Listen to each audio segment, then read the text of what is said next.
Hi, this is Vlatka of Shamanist Crystals and Sound Shamanists, and today there's a story that focuses a little bit on the full moon and a lot on Raven Woman and Eagle Woman and a moonstone. We start with a song.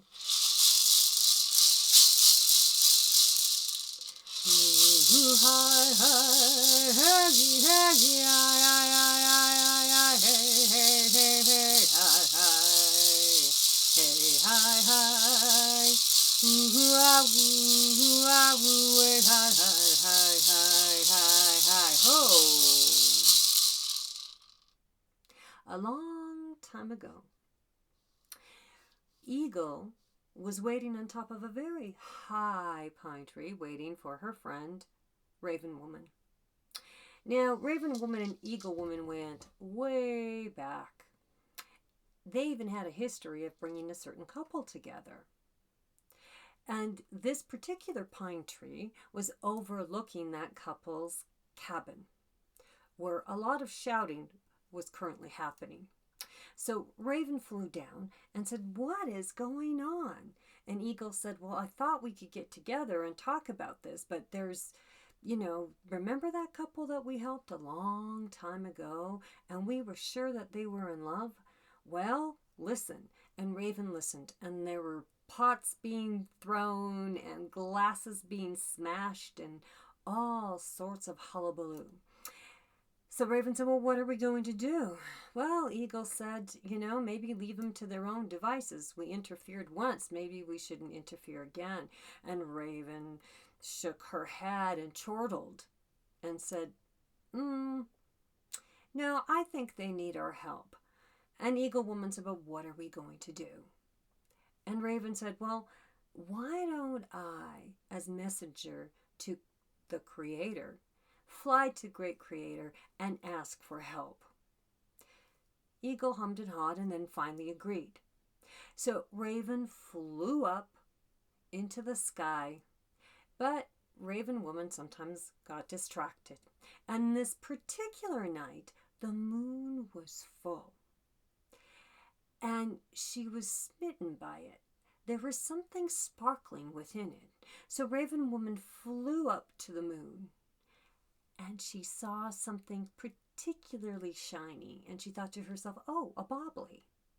And so she grabbed a chunk of the moon and then thought to herself, "Well, maybe this is the solution to our problem."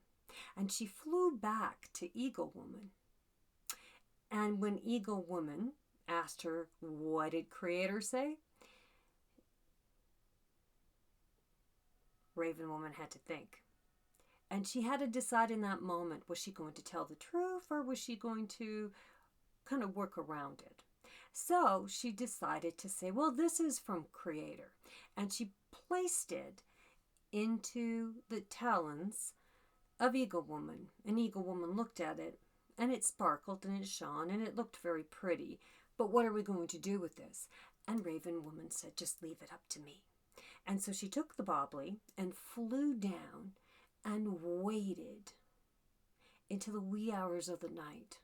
Then she flew into the open window and dropped the bobbly, the little moonstone, next to the woman, Ira, her pillow. And then she flew out. Well, the very next morning, Ira and Fred woke up. And Ira was so happy because she thought that Fred had given her this moonstone, this bobbly.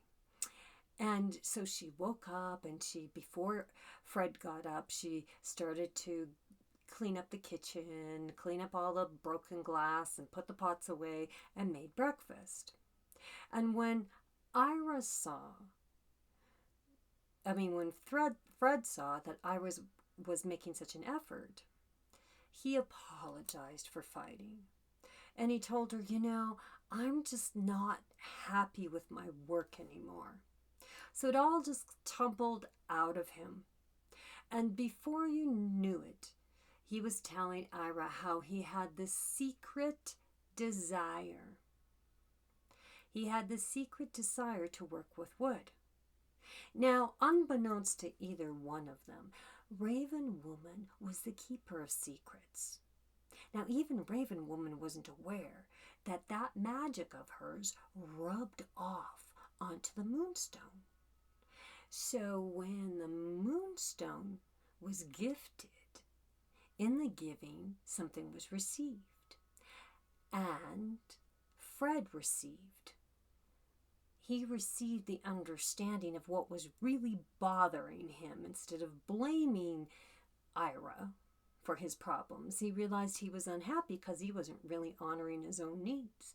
And so he told her what he wanted.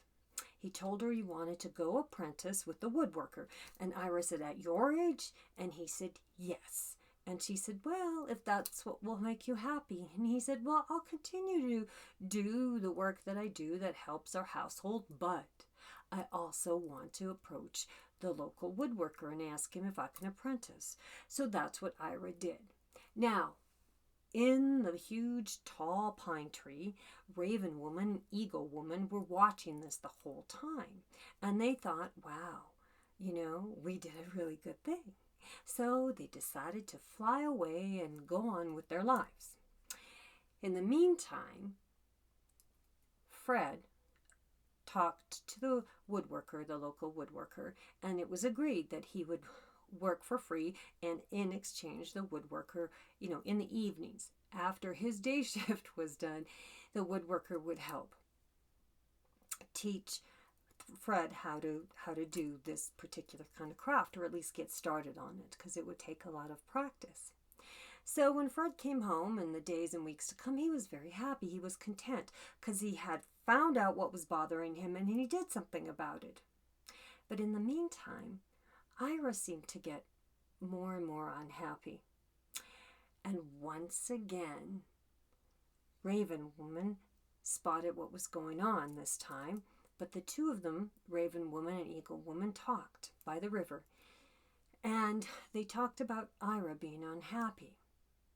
So Eagle said, "This time I'll fly to Creator and ask her what we can do about this, about poor Ira. Because now Fred's happy, but Ira's not." And so it was agreed, and Eagle spread her wings, her massive wings, and flew up in a circle higher and higher and higher, because Eagle could fly higher than any other bird. And so Eagle eventually came to the place, the dwelling place of Great Spirit. And he asked she, "Could you please shine some insight as to what we can do?" And so he talked about what happened with Fred and Ira and how they had, or she did, she talked about that, and she talked about how her and Raven had helped bring them together and that really they did have a deep love. And so Great Spirit listened and then decided to, out of their breath, create a special crystal.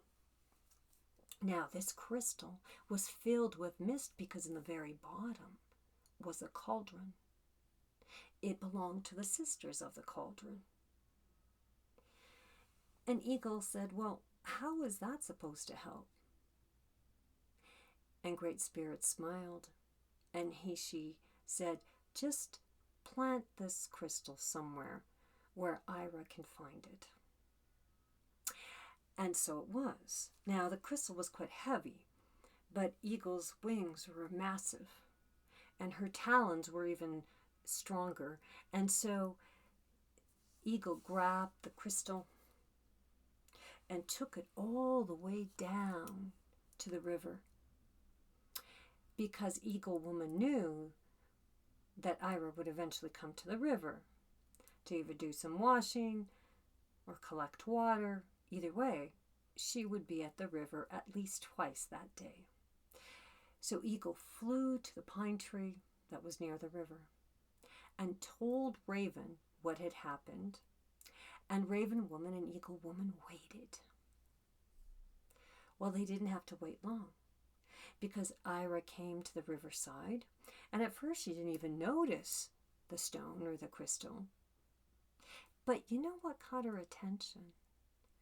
There was a tone coming from the crystal. There was a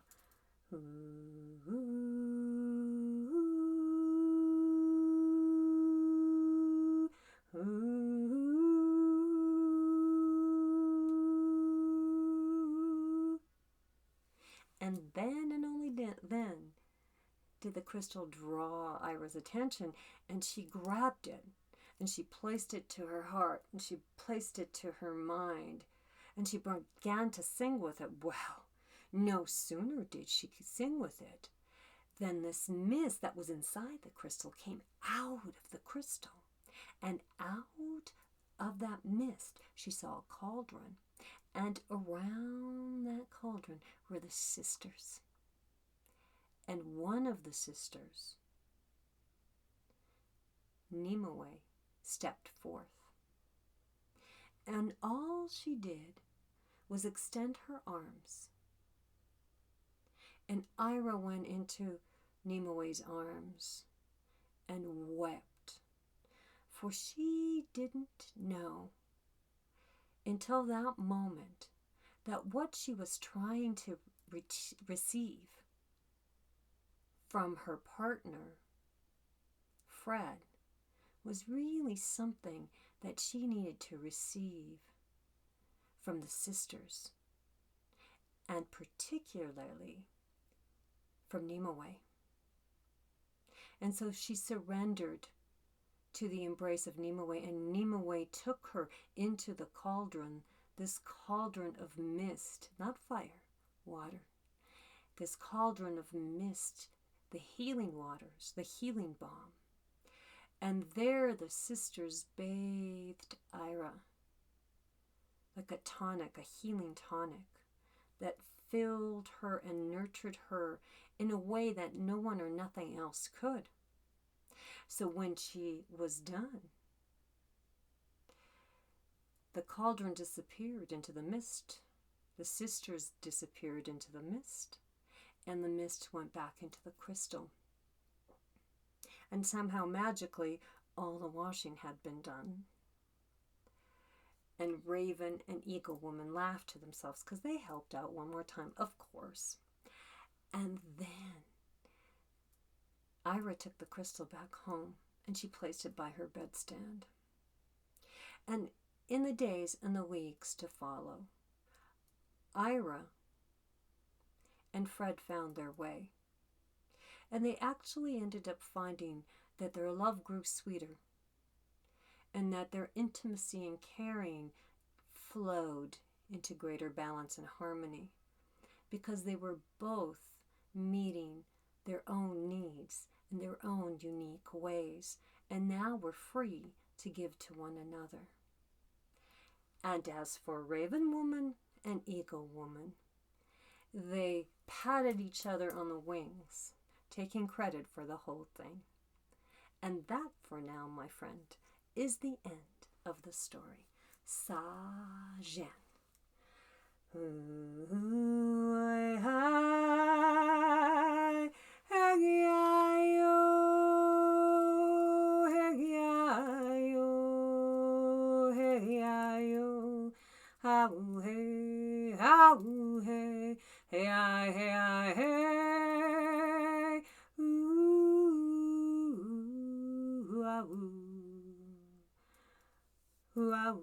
Hey.